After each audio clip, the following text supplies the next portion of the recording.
در ناحیه واسه برای گرفتن حاصل بلند کشاورزان از تخمی‌های خوش‌صفت استفاده می‌نمایند. در خواجگی دهخانه به نام حبیب الله در جامعه به نام وایسف خواجگیداران نوی تخمی چگیت فلش کش نمودند. رحمت الله ایریف سامدار خواجگی دهخانه به نام حبیب الله به نهال‌های پخته نگریسته از نشأه‌نمای نهال‌های آن اظهار قناعتمندی می‌نماید. مهنت‌های ما برابس نرفتن، انشالله که ما امید داریم حالا پخته در نشونمای شانه‌بندی کورکبندی هم سر شده است، رفته ایستاده است. من کارکردی بین قطاره ها پنجم کارکرد به آخر رسید. من حاضر تیاری برای آب ماندن رفته ایستاده است. کشاورزان این خواجگی دهخانی چنین می‌شمارند که نظر به دیگر زراعت‌ها از حاصل پخته درآمد بیشتر گرفتن ممکن است. از درآمد پخته در سال گذشته این تراکتور را خریداری نمودند. همین را به نوبت گرفته این سال خواجگیداران میدان کشت بمبدانه را وسع نموده در مساحت 30 هکتار زمین کشت بمبدانه گذراندند. برای کارکرد بین قطاره‌های پخته خواجگیداران اکنون از تکنیک‌های خودی استفاده می‌نمایند. این امکان می‌دهد که در کشت پخته خراجات را کمتر نمایند.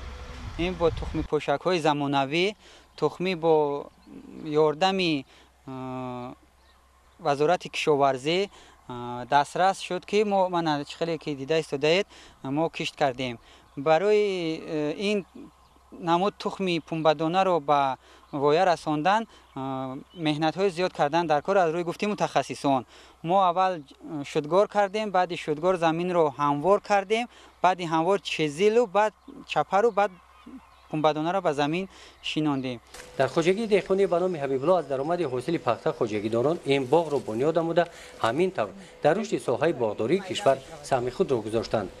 در حدود 2 هکتار باغ بنیاد کردیم. این هم باشد در اینجا درخت‌های میوه دهنده از قبیل زردآلو، شفتالو و آلو می باشد.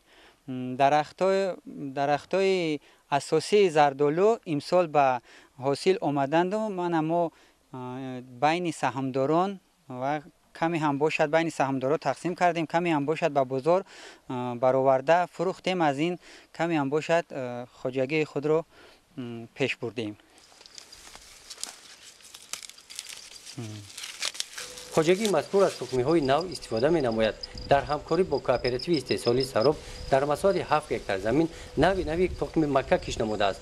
روزهای نزدیک حاصل مکه‌دان جمع‌آوری کرده می‌شود.